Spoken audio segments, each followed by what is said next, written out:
All right, welcome to Chaos to Clarity. There is a lot of chaos, lots and lots of chaos, and this pattern is absolutely loaded.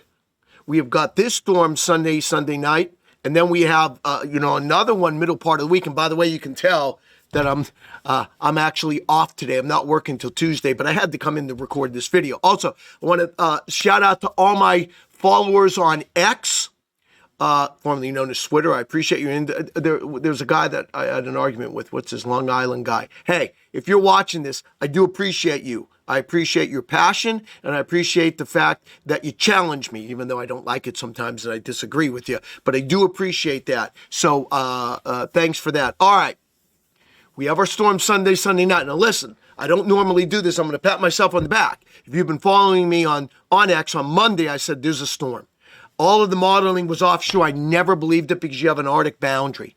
Every time you have an Arctic boundary along the eastern seaboard and you have energy coming in, you're going to get a storm. Now, the real key to this storm is the positioning of the strength of energy, the structure of it, and the strength of it. So positioning, structure, and strength, that will determine where this storm goes. Is it offshore? Is it west of 95? Is it east of 95? It's pretty tricky, but listen, there's a storm.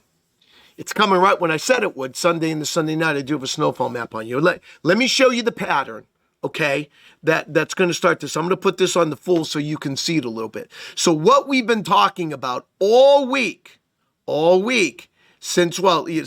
this. This is the piece of energy, right? You've got your mean trough here. This delivers the Arctic air. This comes around the base of the trough, and then that sets the stage for the storm. I want to go to the surface map here really quickly to give you a better idea of what this is going to be like. So I'm going to go to Saturday evening. Let's go to Sunday morning. So what's happening is, here's your Arctic boundary along the eastern seaboard. All right, boundaries are locations for storms to form. And this is a dump of Arctic air. I mean, this is Arctic air coming. Some of the coldest of the season for many. So you've got all this Arctic air. You've got the warm air here, the warm waters. So you have a pathway for storms. All you need is energy. We've got it with that piece that I was showing you. Let me go back. I never put this back on full. So, okay, let's put this back on full so you can see this a little better, and I want to show you what's going to happen here. Okay, Sunday morning, here we go. Here's the setup. What do we have going on? You've got this already delivering the Arctic air, and this is the piece of energy. This is the key. And remember, the modelings were weakening it, but it's a pretty strong piece. And what you're going to do is, as this comes eastward, you're going to get an area of low pressure to form on the southeastern side, and that comes up the eastern seaboard. Now, this is the European model. Then we'll look at the surface panel. Now, this is the GFS European, very similar. Here's the Canadian. Now, props to the Canadian model. This is the only model, along with the UK map, that has always had snow back to the 95 and even a little farther west all week. Those two models have been on this all week. The GFS and European were out to sea earlier in the week. I didn't believe that. I'm glad I stuck with my guns because that's going to end up being right. Here's the Canadian. Very similar. Now, you'll also notice right off the bat, GFS Canadian, Canadian just a tick to the west, just a tick. Let's go forward. Here's the key move. Sunday evening. All right. Now, European here has a pretty vigorous, this is a pretty good shortwave. Look at the winds here, in the 40 to 50 mile per hour wind. You should get a storm looking at where this is. You should get a storm and you should run it in here, something like that. All right, that's the European. Notice how also the European's a very consolidated area of vorticity. You see that looks like a pipe, right? Looks like a pipe. There's a little bit of bleeding to the west, a little bit. You see this in here, a little bit, but it's a consolidated piece. Next, I'm going to show you the GFS. Same thing. See, GFS, it is interesting to me that when you look at this piece, the European's actually a little farther north and west. It's a little weaker. It's a little weaker, but it's actually a little farther north and west than the GFS. There's the GFS. European GFS. Now, again, a consolidated piece. Now I want to take you to the Canadian. See how the Canadian is? It's farther west, but it's also more fragmented here. So instead of like this, it's like this, with most of it being on its western side. You notice that? Right there. A little bit. See how it's fragmented, especially in here. It's fragmented. I don't look at the surface QPF, or I shouldn't say I don't look at it. I tend to base my predictions off this because I think the modeling does a better job with this than it does the surface and QPF. Okay, so there's the difference. Now, as far as strength and positioning, they're all very similar.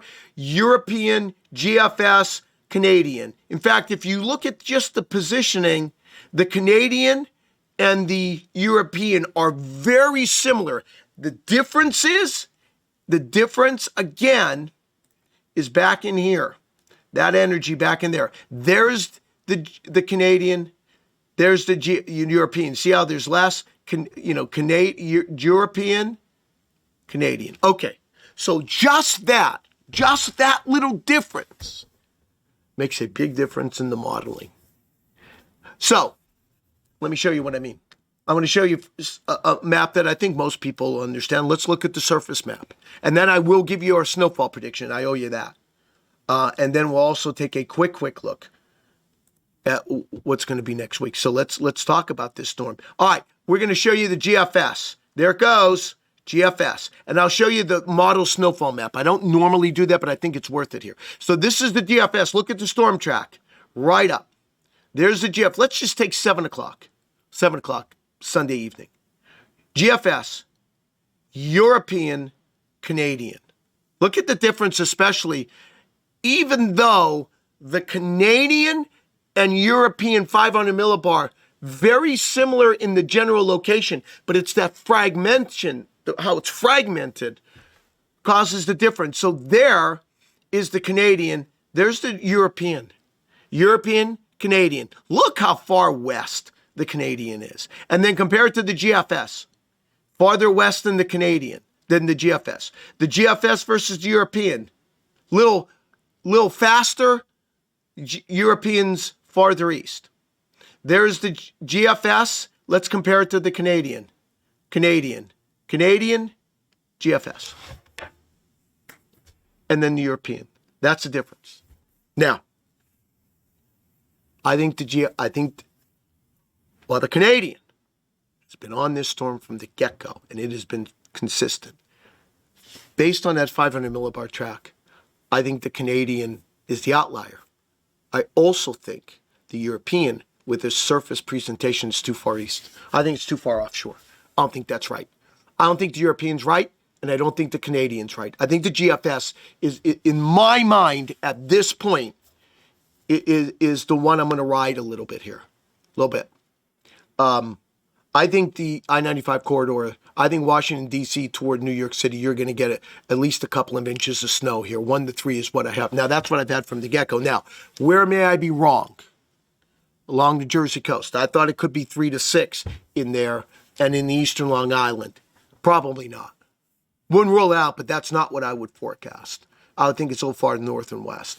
Now, I want to show you the difference. I'm showing you this, and you can see the difference in the modeling. Let's go even to 1 p.m. Sunday. So there's the GFS. There's the European. When you look at the European, the GFS, pretty close in storm location, 1 o'clock. There's the Canadian already to the north and west. I think the Canadian is an outlier. Could I be wrong? Yes, maybe wrong. I just think the Canadian's too far west. Now, here's where we'll get to the answers here. I want to show you, I don't normally do this, but I do think it is worth it. I'm not necessarily looking at the snowfall accumulation from the models for the number, but I want to show location. So, this is the European snow map. Not a big storm, but you can certainly see its corridor is in here. All right. So not a big storm, a general 1 to 3, some spots in this area may get 5 or 6. If the European would be, there's the European. Now, let's go to the other end of the spectrum, the Canadian. Big difference, huge difference. This is why everybody's all, the I-95. I mean, here's the corridor for you. I mean, this says there's virtually no snow in DC, and it's all the way in here. So it's all the way west. All the way west. Boston doesn't get anything. New York City barely gets anything. Philadelphia barely gets anything. DC get nothing. That's the Canadian. Notice the difference. Canadian,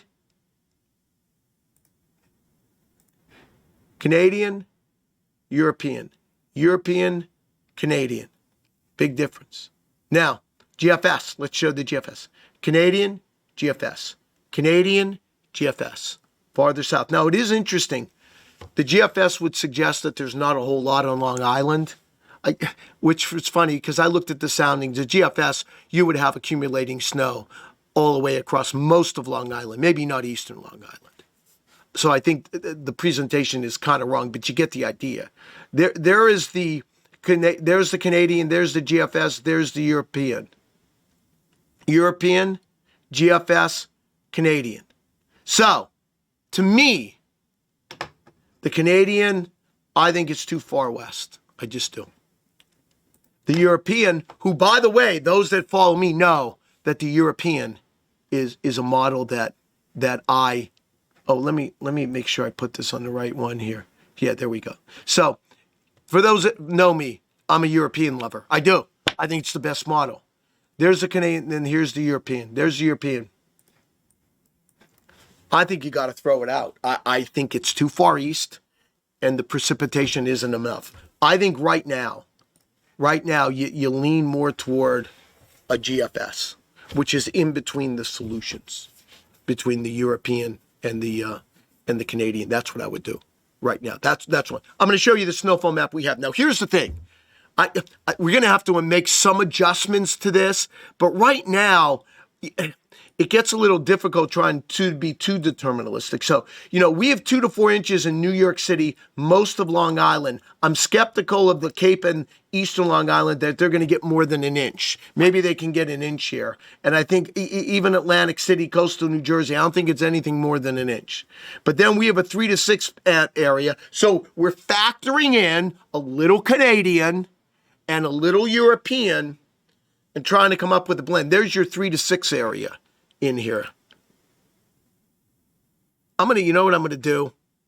I'm going to take I don't want to put the cities on so you can actually see things a little more.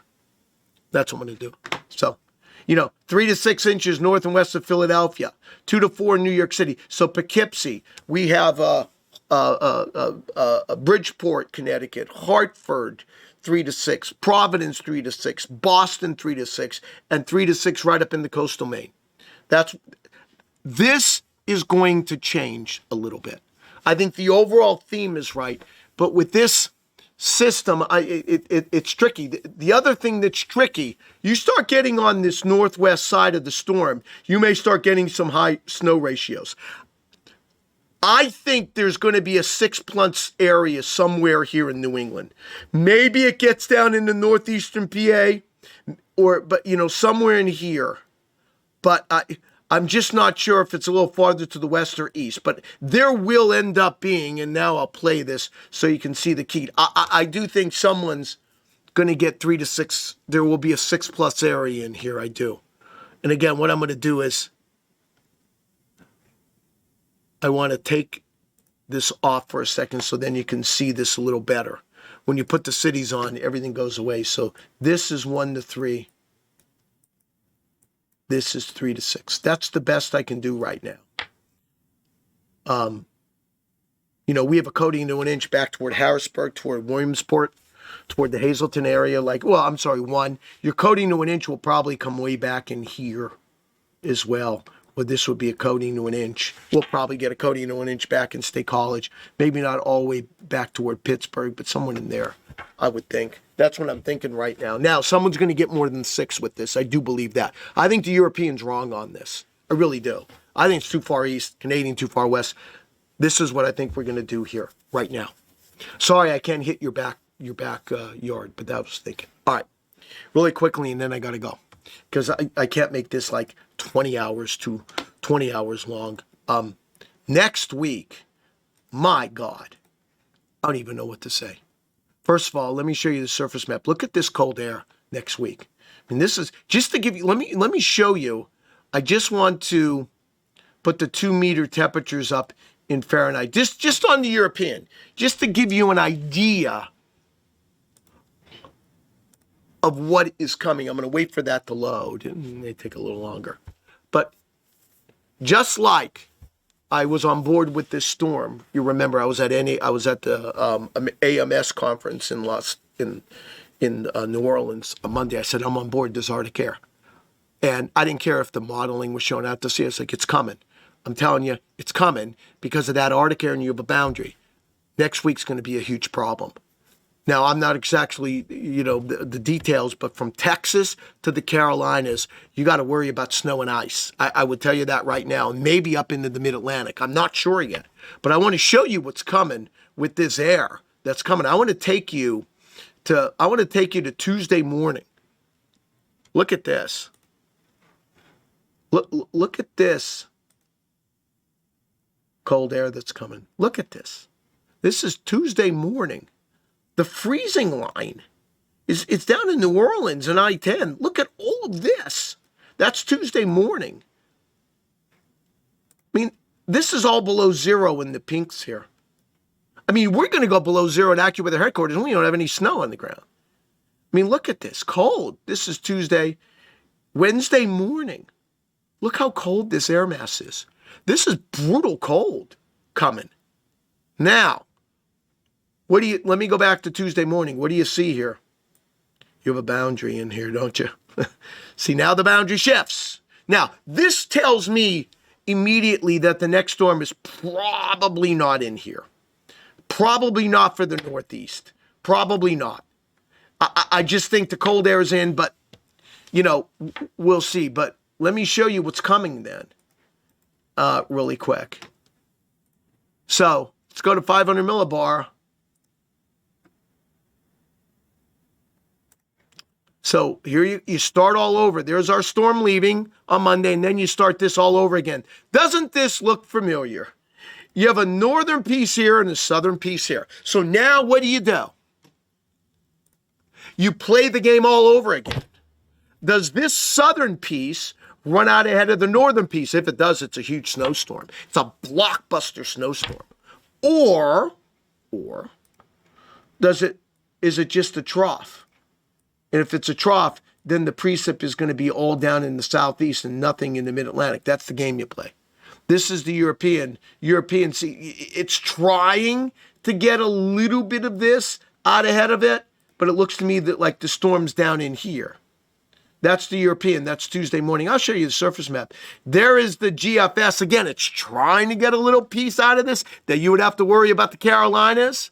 The Canadian also trying to get a little piece out of it that you would have problems in Carolina. So that's what we're playing. We do this pattern all over again, except the colder area. Now, the fact that the colder air is so widespread, you would think that like Pennsylvania on north, you're out of this next storm. You would think. That's just an initial thought to me, that if you get snow and ice far north, it wouldn't be in any as far north as Virginia or North Carolina. It wouldn't be Pennsylvania on north. Could I be wrong? Sure. But that's my initial impression. But again, you play the game. Does this piece of energy, does this piece come out ahead of it? If it does, it's a huge storm. If it doesn't, it's down in here. And when you look at the surface map, really quick, and then I got to run around. They're going to yell at me for going too long. So then let me close that. So then if you look at the surface map for this storm, Tuesday and Wednesday, you can see the different modeling here. Look at this. I mean, that's ice and snow. This is the GFS, ice and snow. You see how it tries to get up into the Carolinas? See that? Ice and snow all the way into the Carolinas. This will bring snow all the way down to I-20. Down to I-20 with maybe snow and ice down to I-10. I have to look at the soundings a little more. This is nasty. Now, that is the GFS. The European, once again, pretty far south, but this says you can have accumulating snow all the way to I-10 with some ice in the Florida Panhandle, some sleet or something. And then you have the Canadian, which is more like the GFS. There it goes, with snow and ice. Ice in Houston toward New Orleans, snow between I-10, I-20. This is Tuesday, and then look out Carolinas for a snowstorm. I mean, wow. This is a loaded pattern, one storm at a time. But this thing on Tuesday, we'll be dealing with that as we head toward the weekend. All right. Love everybody's attention. I mean, this is a huge pattern. It's a loaded pattern for snow and ice. If you have any questions, you can follow me on Twitter. I'm at AccuRayno, or X. I'm at AccuRayno. And I might get a little snarky with you sometimes when you tell me I'm wrong, but I do appreciate it. So you can follow me at AccuRayno. Let's keep an eye on this pattern. It's loaded with snow and ice.